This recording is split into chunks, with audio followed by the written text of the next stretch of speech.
Hi, I'm Amy, and before I tell you my story, there are 3 things you should know about me. 1, I have a very normal family. You won't believe how normal they are. 2, I am not allowed to date. And 3, you will never be able to guess who my mom married. Sounds intriguing, right? But before I continue, please click the like and subscribe buttons. Thanks. I flinched as I washed my wound in the kitchen sink. I knew it was stupid of me to slide into home when I wasn't wearing a long-sleeved shirt, but I just had to make it to the plate. And we won the game. Besides, this wound was nothing compared to what would happen to me if Dad found out I had been playing baseball. Before I could even finish the thought, I heard him walk into the kitchen behind me. Uh-oh, busted. He took one look at me, threw up his hands, and started yelling, "How many times have I told you to stop playing that stupid game? This is not how girls are supposed to behave. You will never be a good wife." I tried to lie about how I got hurt, but he wasn't fooled. He knew I played baseball. As if that wasn't bad enough, Mom walked in just as soon as he was done. Sometimes my mom's a pain too.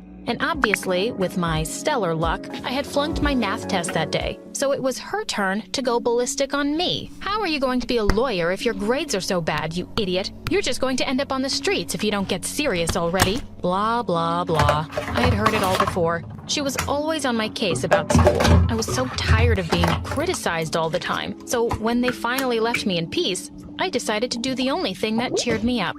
I baked. Chocolate was bound to make me feel better. But just as I was about to bite into a big, fudgy piece to drown my sorrows, my dad walked in, again, and knocked it out of my hand. I looked at him sadly.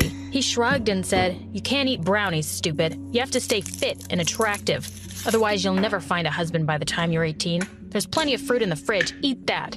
How am I supposed to find a husband when I'm not even allowed to date? I thought. I can't really catch a boy because I can't go out with anyone till I'm married. And why is Mom on my case to become a lawyer when apparently I'll be taking care of kids before I hit 20? Ugh. These psychos were driving me crazy. That weekend, my best friend Katie was having a pool party. Obviously, I wasn't allowed to go, so I sneaked out when Mom and Dad went to bed. When I got there, I was thrilled. I needed to let off some steam so badly. When Paul, the cutest guy in our class, arrived with his friends, I decided to talk to him, but when I saw my stick-thin reflection in the patio doors, I heard my dad's voice telling me I wasn't girly or feminine enough. I stepped back into the shadows and smoothed down my hair, feeling shy and sad. But then I had an idea. I grabbed a couple of water balloons and dashed back inside. Thank goodness I had packed a sweater in my bag. I stuffed those water balloons inside my bra. When I turned sideways, the effect was amazing. I looked so curvy and spectacular, just like that cheerleader he was always talking to. I slowly and very carefully went back into the pool, but I couldn't spot Paul anywhere. Where he had been standing was only one of his lame friends. No, where was Paul? He needed to see my curves. I was about to rush past this boy when he suddenly spoke to me. "You're Amy, right?" he said with a shy smile. "I'm Liam." "Hi," I replied, keeping my arms crossed firmly over my chest. "Why are you in a sweater?" he asked, looking puzzled. "Don't you feel hot?" I brushed a strand of hair away from my sweaty face. I was feeling hot, and looking really stupid, too. I was wearing a sweater while everyone around me had changed into swimsuits. Amy," he added quickly, "you've got something on your shirt." I looked down. Oh my God! The water balloons were leaking. Everyone standing close to us had noticed, and they started to laugh. I ran back inside, feeling horrified. There was no way I could look like a cool cheerleader, ever. For the next few days, all I wanted to do was stay in the kitchen and make more brownies. I felt like a complete fool. I just couldn't do anything right, except make brownies. Obviously, it was time for my parents to add more drama to my life. They were just always fighting. One day I walked in and found them at it again. I heard my mom cry out that she always felt Dad had no interest in her and he barely even noticed her. Dad sounded really annoyed. "For God's sake, woman, stop saying the same thing over and over again. I have to get dressed because I'm expecting an important guest. Just shut up for a while and let me have some peace." A tall, handsome man came to our house that evening, and Dad introduced him as Will from his law firm. Boy, was my dad a different person around his guest. You'd think he was the kindest, calmest man on earth. He'd laugh extra loud at Will's jokes, most of which were pretty lame. He was so attentive. topping up Will's glass with more water or filling his plate with more food. And he had even ordered some fancy pastries from a French bakery that Will apparently loved. Yeah, I love pastries too, Dad, but you never get them for me. Look how your dad is acting like a little puppy around his guest. He looks like a fool, Mom muttered while we were taking the empty dishes to the kitchen. Uncle Will started coming around at least once a week for dinner. I didn't mind that too much. At least my parents weren't screaming at each other with him around, and he was pretty nice. He tasted my brownies and said I could definitely be a chef. But of course, Mom shook her head and said I'd be a waste of space and a failed investment if I just stayed in the kitchen.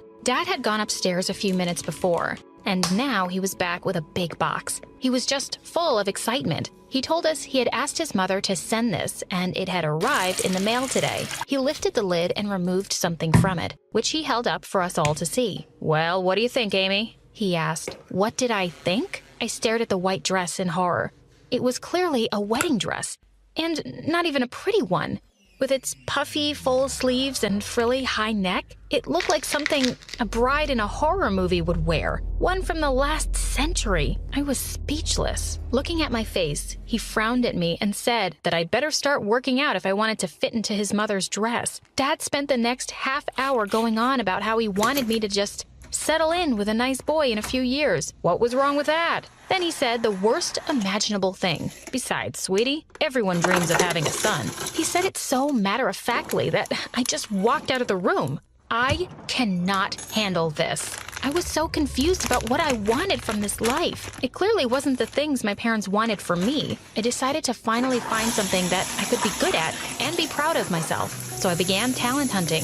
I tried out for the Glee Club, but I didn't make the cut. No surprises there. I'm completely tone deaf. Then it was the chess club, but oh my God, what a snooze fest. I would be falling asleep during my partner's turn. I thought my mom would be proud if I joined the literature club. My dad should join it. Jane Austen's books are all about proper ladies and catching husbands, but I couldn't stand those boring old books. All my tryouts were turning into major disasters. What made it worse was that there was one person who was just always there to see me mess up each one. Liam.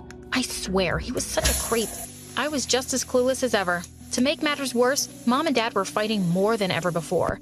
It was almost a relief when my mom had to visit my aunt for a few days. Finally, there would be some peace around here. But of course, there wasn't. Dad told me we were going out for dinner, and I'd better wear that pretty lilac dress he got for me a month ago.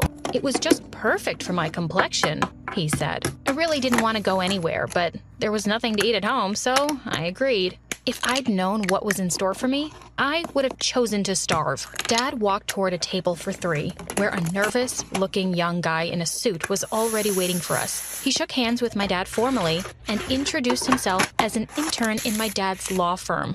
Oh my God, this was a setup.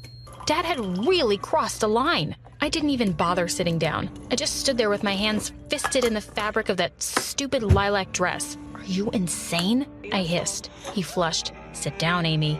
Even with the clink of the dishes and the sound of other people talking, I could hear the threat in his voice. It was the last straw. Before I knew it, I was yelling. Why is it so important for me to get married? I'm only 15. You will sit down right now, he replied, glancing around at the strangers and the waiter, who were all staring at us. The poor boy looked terrified. And for just a second, I felt bad for him. I won't, I cried. You can't force me. I don't belong to you. You're going to need all the help you can get to find a nice boy to marry you. I heard Dad screaming as I stormed out of the restaurant. We didn't talk for the next few days, and I didn't mind at all. Soon enough, Mom was home, and they were back to fighting as usual. I was miserable.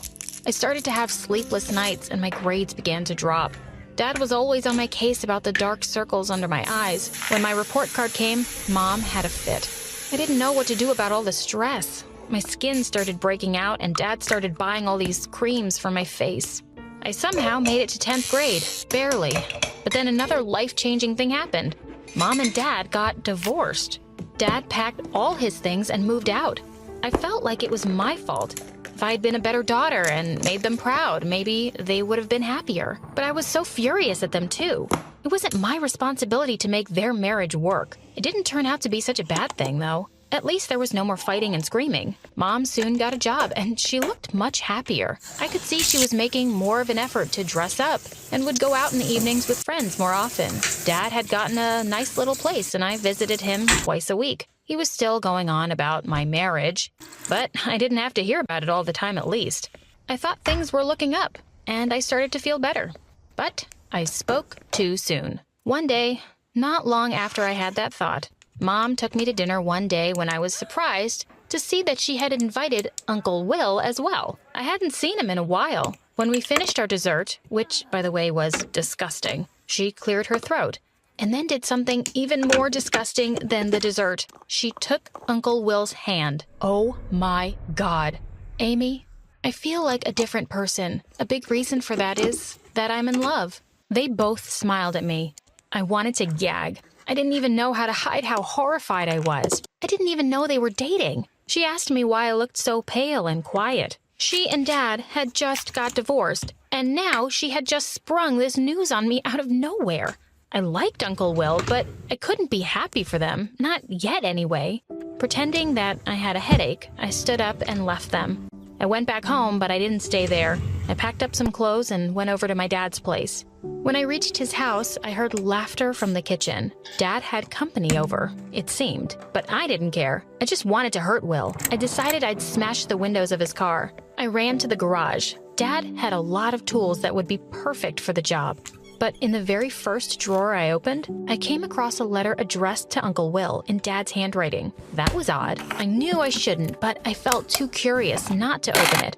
And then I couldn't believe what I was reading. I felt dizzy with shock as my eyes scanned the page. It was a confession. Dad said that he'd had feelings for Uncle Will, but he knew about Mom and him, and he was okay with it. In fact, he was happy that Uncle Will had made him face the truth about himself and finally get out of a miserable marriage. What? I sank to the floor, completely dazed. My dad was gay? My dad was gay. So many things started adding up. So much of his behavior made sense now, and I could see why he and Mom just never got along. But this was a lot for me to take in. I rushed back to the kitchen and saw a smartly dressed, gorgeous guy pouring wine into glasses. Dad jumped to his feet the minute he heard me open the door. His hair was a little messed up and he had stubble on his face. Seeing me walk in, he grabbed an apron and tied it around his waist. He introduced the guy as a friend from his law firm. The liar. I literally just snapped. It was your stupid friend from a law firm that ruined this family before. I yelled and started throwing things around. I hate you and Mom and Will. Angrily, I grabbed the wine glasses and threw the wine all over the carpet. I needed fresh air. I rushed out of the house and started running back to my place, tears running down my face. I nearly bumped into someone on a bicycle. Of course, it was Liam. The boy was everywhere. But for once, I was so relieved to see him. I just burst into tears as soon as he asked me what was wrong. He took me in his arms as I let everything spill out, and I told him everything I had found out about my parents. He just listened to me and said maybe things would be better for me now if my parents were happy. Of course, he was right, but all I could think was, my dad's gay, and as unbelievable as it may sound, my mom was about to marry my dad's old crush. I couldn't go back to my dad's place that night, and I didn't want to go home to my mom's either. I decided to crash at Liam's house for a while, and that's where my parents found me the next day. They wanted me to come home, but I refused. I don't have a home, I shouted at them, and it's your fault, both of you. Then Mom took a deep breath, and I could tell things were about to get even worse. Amy, she said, I'm moving in with Uncle Will. You can stay with Dad or at the house. We'll make sure your expenses are paid. I didn't want to take their charity, but I agreed, resentfully. It's just for now. Soon I'll get a job and I'll pay my own way. I know all your secrets and I'm done with all your lies. Just leave me alone, I said. Thankfully, they did. And after all those years, I felt like I could finally breathe. Finally, I could escape their nagging and learn to be myself, whatever that meant. Liam had been waiting tables at a restaurant and told me they had a job opening. I took it and I realized it was really nice to have Liam around. I realized I was starting to have a bit of a crush on him. One day, my dad came